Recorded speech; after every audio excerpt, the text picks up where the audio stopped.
जी तो अस्सलाम वालेकुम नाजरीन, कैसे हैं आप? उम्मीद है खैरियत से होंगे। अल्लाह ताला आप पर अपनी रहमत नाज़िल फरमाए। मेरा परवरदिगार आपको लंबी और ईमान वाली ज़िंदगी अता फरमाए।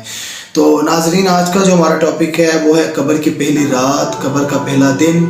एक्चुअली कब्र जो है एक ऐसा वर्ड है जिसको सुनने के बाद इंसान के अंदर एक डर पैदा हो जाता है, इंसान के अंदर एक वहशत पैदा हो जाती है और इंसान उस हकीकत से भागना शुरू हो जाता है जिस हकीकत को उसने एक दिन फेस करना है।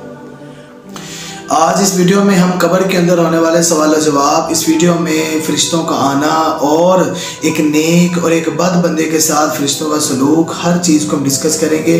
आप मेरी वीडियो के साथ बने रहिएगा। अगर कोई चैनल पर नया है तो वीडियो को लाइक और सब्सक्राइब शेयर ज़रूर किया करें, क्योंकि इस्लामिक वीडियोज़ को आगे शेयर करना, दीन को आगे फैलाना एक सदका जारी है।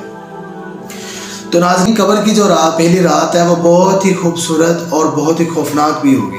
अब खूबसूरत किसके लिए होगी? खूबसूरत उसके लिए होगी जो दुनिया में नेक अमाल करते होंगे, और खौफनाक किन के लिए होगी? उनके लिए होगी जो दुनिया में अल्लाह के अलावा किसी और को अपना इलाह मानते होंगे। जब बंदा मर जाता है, उसके अंदर से रूह निकल जाती है, तो सबसे पहले जब वो कब्र के अंदर चला जाता है तो फरिश्ता आता है, उसके पास आके उससे सवाल करता है, हाँ मन रब्बु का, बता तेरा रब कौन है। तो अगर दुनिया में कोई बंदा कहता होगा कि फ़लाँ मेरा, मैं उसकी इबादत करता हूँ, फ़लाँ के दर पे जाता हूँ, फ़लाँ पे जाके दुआएं मांगता हूँ, फ़लाँ के पास जाते हैं, तो वो वहाँ पे अल्लाह का नाम नहीं लेगा, वो उन्हीं का नाम लेगा। फिर उससे पूछा जाएगा मा दीन का, बता तेरा दीन क्या है। तो जाहिर सी बात है, जब वो अल्लाह को ही नहीं जानता होगा तो वो दीन को कहाँ से बताएगा? वो दीन के बारे में भी खामोशी इख्तियार करेगा। फिर उससे नबी सल्लल्लाहु अलैहि वसल्लम के बारे में पूछा जाएगा, लेकिन वो कोई जवाब नहीं देगा। इसके बरअक्स वो बंदा जो दुनिया में नेक अमाल करता होगा, उससे जब पूछा जाएगा बता मन रब्बू का, तो वो आगे सीखेगा रब्बी अल्लाह, मेरा रब अल्लाह है। कैसे कहेगा वो? क्योंकि उसने दुनिया में अल्लाह को पुकारा है, अल्लाह के आगे सजदा किया है और किसी के आगे सजदा नहीं किया। अपने हाथ उठाए दुआ के लिए किसके आगे? अल्लाह के आगे उठाए। नबी सल्लल्लाहु अलैहि वसल्लम फरमाते हैं कि मैं खुद कुछ नहीं देता, जो देते हैं वो अल्लाह देते हैं। हाँ, जरिया और वसीला हम जरूर बना सकते हैं। फिर उससे सवाल किया जाएगा मा दीन होगा, तो वो जिस अल्लाह की इबादत करता होगा वो उसी अल्लाह के बारे में डिस्कस करेगा। वो बताएगा मेरा दीन इस्लाम है। फिर उससे पूछा जाएगा कि बता नबी सल्लल्लाहु अलैहि वसल्लम के बारे में कोई जानता है? तो वो कहेगा हाँ मैं इनके बारे में जानता हूँ, ये अल्लाह के नबी और रसूल बन के हमारे बीच में आए थे। अब फरिश्ते आगे से उससे ये सवाल करेंगे, बता ये सारी चीज़ें तुझे कैसे पता चली, ये तुझे कैसे मालूम हुआ कि तूने कब्र के अंदर यही अल्फाजों के हमें जवाब देने हैं? तो वो बंदे जो दुनिया में सीखते नहीं हैं, मस्जिदों से दूर रहते हैं, जो गली कूचों में खड़े होते हैं, मस्जिदों में जाके लोगों को जो है वो दीन की तालीम उनसे हासिल नहीं करते हैं, हमारे उलमा से पीछे चले जा रहे हैं, वो लोग जो दीन को सीख नहीं रहे, क्या वो लोग कब्र में जवाब दे सकेंगे? क्यों आज हमें अपने उन माँ बाप से बड़ा खफा हूँ कि माँ सुबह उठती है, इसलिए नहीं उठती कि मेरा बच्चे की नमाज आया हो रही है, माँ इसलिए उठती है कि बच्चा उठ के स्कूल के लिए तैयार हो, माँ इसलिए उठती है कि बच्चे का यूनिफॉर्म प्रेस हो, माँ इसलिए उठती है कि बच्चे को नाश्ता बना के उसको स्कूल टाइम में भेज दिया जाए। क्या कभी माँ ने रेगुलरली के साथ बच्चे को उठा के तैयार करवा के नमाज पढ़ाई है फजर की? क्या आज हमारे दौर में ये चीज़ें मौजूद हैं? नाजरीन, अगर हैं भी तो 100 में से 10% लोग मौजूद होंगे जो इस तरह के काम करते हैं। अदरवाइज बाकी लोग अपने दीन को भूले हुए हैं, उनको किसी चीज़ का पता नहीं है, उनको किसी चीज़ का इल्म ही नहीं है। जब बंदा ये बात कहेगा कि मैंने अपने आलमों से सीखा, मैंने नबी सल्लल्लाहु अलैहि वसल्लम, मैंने कुरान को सामने रखा, मैंने अहादीस नबवी सल्लल्लाहु अलैहि वसल्लम को सामने रखा, तो आसमान से आवाज़ है तो सही बात कर रहा है, तो उस पर एक खुशखबरी आएगी कि ए बंदे तेरे लिए खुशखबरी हो, अल्लाह ने तेरे लिए जन्नत को मुकर्रर कर दिया है। उसके लिए कब्र के अंदर जन्नत की खिड़की खोल दी जाएगी, उसके अंदर कब्र के अंदर जो है वो जन्नत से बिछौने आ रहे होंगे, जन्नत से फल और फूल आ रहे होंगे, जन्नत की खुशबुएं आ रही होंगी। इसके बरअक्स वो बंदा जो दुनिया में बद और घटिया अमाल करता होगा, जो अपने अल्लाह के अलावा किसी और को पुकारता होगा, जब उसकी कब्र में फरिश्ते उतरते तो कैसे उतरते? 2 फरिश्ते आते हैं सबसे पहले आके उसके अंदर की खौफनाक लंबे लंबे उनके दांत होंगे, खौफनाक उनके चेहरे होंगे और उनके पीछे मुल्कुल मौत आएंगे, वो भी बड़ी खौफनाक हालत में उसके सामने पेश होंगे। और आके जब उसकी रूह को निकाले लगेंगे, अल्लाह कुरान करीम में फरमाते हैं कि जब एक बद बंदे की जिस्म से रूह निकाली जाती है तो फरिश्ता उसकी पीछे जाके उसकी पीठ पे एक जोरदार धक्का लगाता है कि जिसकी वजह से उसकी जो है वो रूह उसके जिस्म से निकल जाती है। नबी सल्लल्लाहु अलैहि वसल्लम फरमाते हैं कि एक इंसान के जिस्म से रूह निकलने के बाद उसको जो तकलीफ होती है वो बिल्कुल ऐसे है कि जैसे एक रेशम के कपड़े को कांटे के ऊपर रख के खींचा जाए, तो जो हाल एक रेशम के कपड़े का होता है वही हाल उस वक्त उस बद इंसान का हो रहा होता है जिसके अंदर से रूह निकल रही होती है। जब फरिश्ता उसकी रूह को निकालता है, निकालने के बाद उसको जकड़ता है, जकड़कर जहन्नुम से एक बदबूदार कपड़ा आता है, वो लिबास उसको पहनाया जाता है। पूरी दुनिया में उससे ज़्यादा बदबू नहीं है, वो सबसे बदबूदार कपड़ा होगा, उसको पहनाया जाएगा। पहनाने के बाद जब उसको पहले आसमान पे लेके जाया जाएगा, उससे कहा जाएगा बता कौन है तुम और कहाँ से आया है तुम। तो जाहिर सी बात है दुनिया में जो उसका नाम होगा उसी नाम से उसको पुकारा जाएगा कि ये फलां इब्ने फलां है, ये खबीस रूह है, ये खबीस जिस्म से आया है। तो फरिश्ते आगे से धक्का देंगे और कहेंगे ले जा इसका वापस ज़मीन पे, ये आसमान पे जाने वाला नहीं है। जब वो ज़मीन पे आएगा तो ज़मीन पे आने के बाद आगे क्या होगा, नबी सल्लल्लाहु अलैहि वसल्लम फरमाते हैं कि जब वो ज़मीन पे आएगा तो फरिश्ते उसको इतना ज़बरदस्त मारेंगे, उसकी कब्र जो है ऐसे जुड़ जाएगी जैसे दोनों पसलियाँ आपस में इकट्ठी हो जाएंगी। उसकी कब्र के अंदर आग के शोले भड़कना शुरू हो जाएंगे।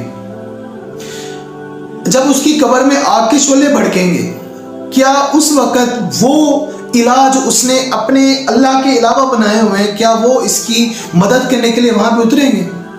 एक खौफनाक शख्स उसके सामने आएगा, वो कहेगा कि हाँ तू बदरूह है। तो वो आगे से कहेगा कौन है तू जो मेरी कब्र में मेरे पास आ गया है, कौन है तू जो तुम मेरे पास इधर मौजूद है। तो वो कहेगा मैं तेरे बदअमाल हूँ जो तेरे सामने आज मौजूद हूँ और क़यामत तक तेरे पास ही रहूँगा मैं। नाज़रीन, आपसे दरख्वास्त है कि हमें चाहिए कि हम कब्र की तैयारी करें, हम अल्लाह को एक माने, अल्लाह को एक जाने, अल्लाह के सिवा किसी के आगे सजदा ना करें। बड़े ऐसे लोग देखे हैं जो बड़ी बड़ी दाढ़ियों वाले हैं लेकिन मुख्तलिफ दरों पे जाते हैं, जाके वहाँ पे सजदे करते हैं। अल्लाह के सिवा किसी और को सजदा जायज़ नहीं है।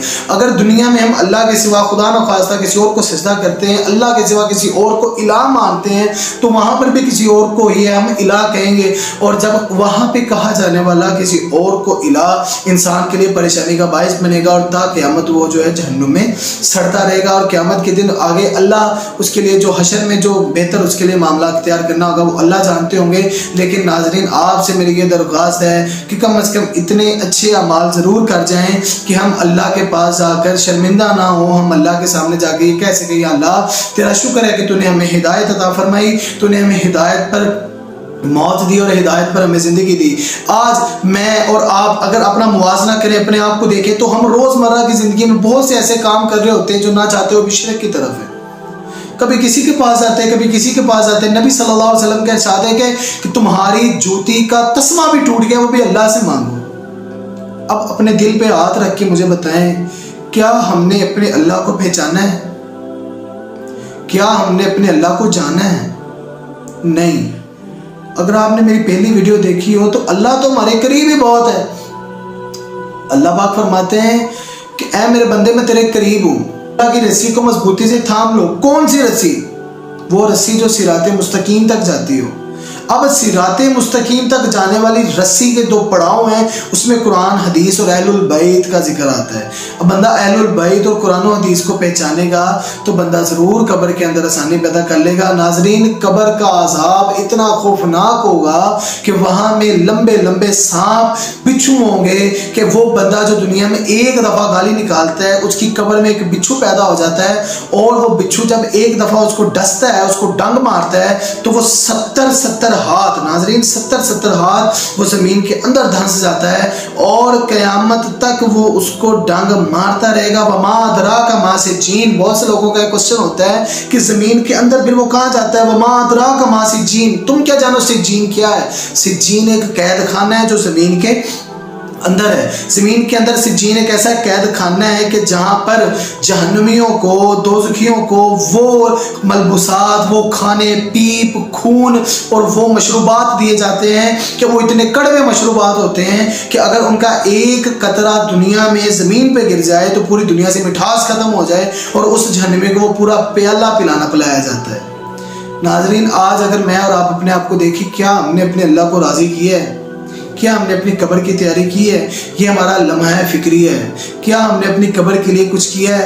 आए आज मिल बैठ के अपने अल्लाह को मना लेते हैं और यहाँ पर एक दुआ करते हैं कि या अल्लाह हम अपने किए हुए बड़े शर्मिंदा हैं परवरदिगार। वो गुनाह जो जानबूझ के कर दिए, या अल्लाह वो गुनाह जो हमने सोच समझ के किए, आज उस तमाम गुनाहों से तौबा करते हैं। या अल्लाह हमें माफ़ फरमा, ए अल्लाह हमारे गुनाहों से दरगुजर फरमा और ए अल्लाह हमारे लिए कब्र में आसानियाँ पैदा फरमा।